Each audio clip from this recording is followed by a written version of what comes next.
Here is our King, here is our love, here is our God has come to bring us. Hey guys, Jesse Fox here with the Foxtrot blog. Today I'm going to talk to you about how to play David Crowder's Here Is Our King without drum loops.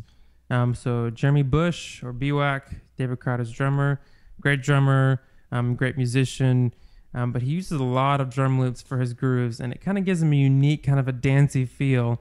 And so, but a lot of us don't have the luxury of having those loops. So how do we kind of get that, capture that feel, that loop or dancey kind of feel without using loops? And so it's a pretty simple thing that I like to do that I think really helps kind of give us that feel. And so in Here Is Our King, and even in other songs like Oh Praise Him, just about any song that you've got 4 on the floor with the kick, and you've got some loops going, and you want to make it kind of have that dancey feel, this system will work. And so basically all it is when you're doing the 4 on the floor with the kick is adding in upbeats with your cymbal, in particular your hi-hat. So this is kind of what I'm talking about. Here we go.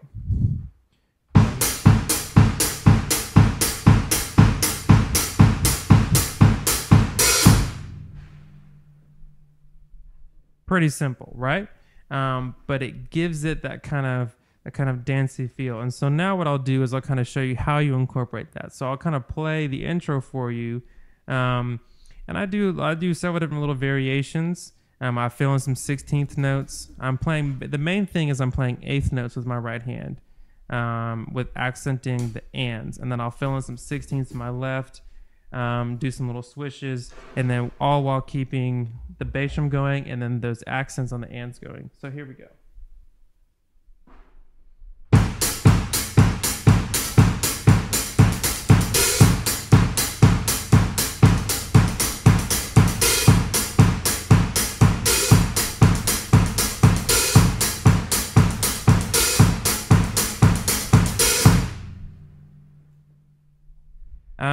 So just like that, just different little variations. It can be kind of random if you want it to be. It can be a set thing.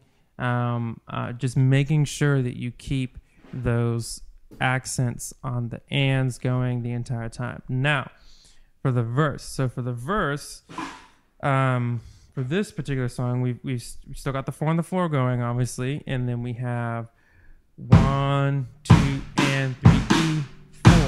So we're doing 3 E, 4, and then the 2 and with our left hand as doing rim clicks. So I'll play that whole thing for you slow, and then we'll speed it up.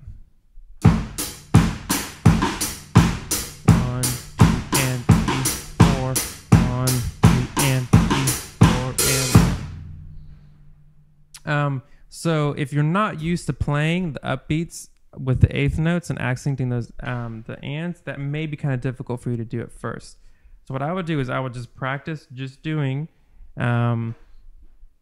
this together, so the 8th notes with the kick drum, and then practice just the snare, the rim clicks, and the bass drum together. 1, 2, and 3, 4, and then trying to incorporate all 3 together. So here's what it sounds like at tempo.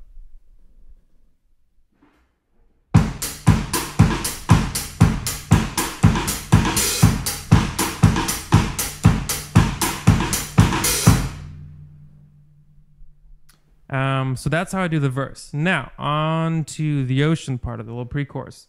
So with the ocean, it starts off with a snare on the 1E, and then the next bar is 1E and.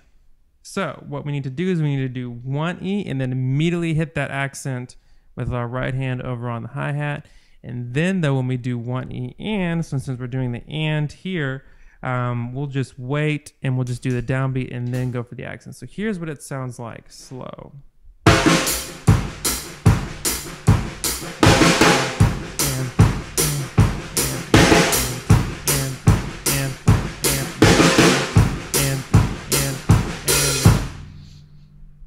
So that's what it sounds like slow, and here's what it sounds like at tempo.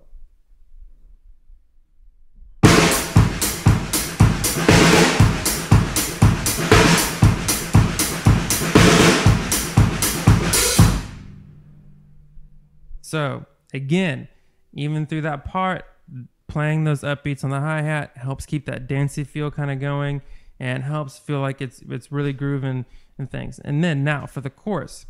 So for the chorus, B-Wag actually plays this a few different ways. He plays it live differently than he kind of does in the CD. So I'll do this as several different ways. One of the kind of traditional ways of doing it would just be to play eighth notes over here on your ride or a crash, and then with your foot doing the accents. So here's what that would be slow.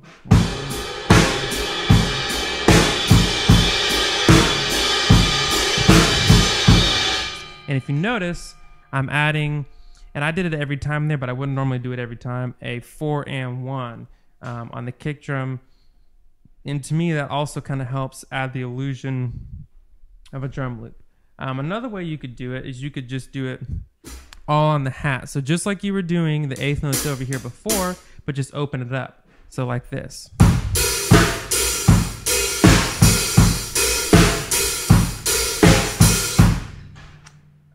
And then a third way to play it is a way that I play it with one of the artists that I play with, and he's actually a drummer, the guy that's the leader of the group, and he likes to do it like this. And we actually do the song a little bit faster.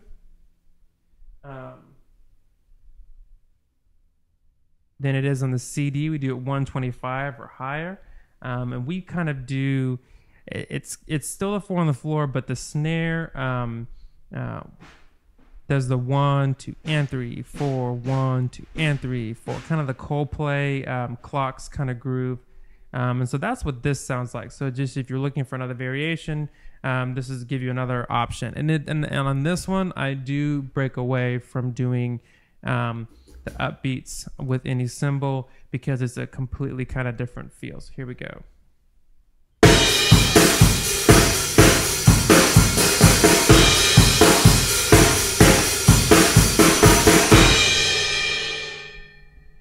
So there's that way as well. And so real quickly, I'll go through and I'll play the other two more traditional ways of playing it at an actual tempo. Here we go.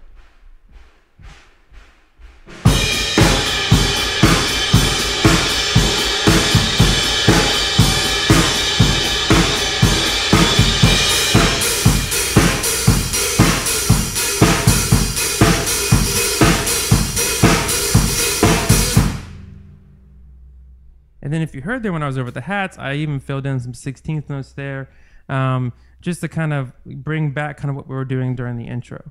And so that's kind of my little, the little secret that I have, or the way that I approach playing songs like Here Is Our King without having the drum loops. And so if you have any other questions about that song, anything else, send me an email, foxtrotblog@gmail.com. You can send me a comment on WordPress.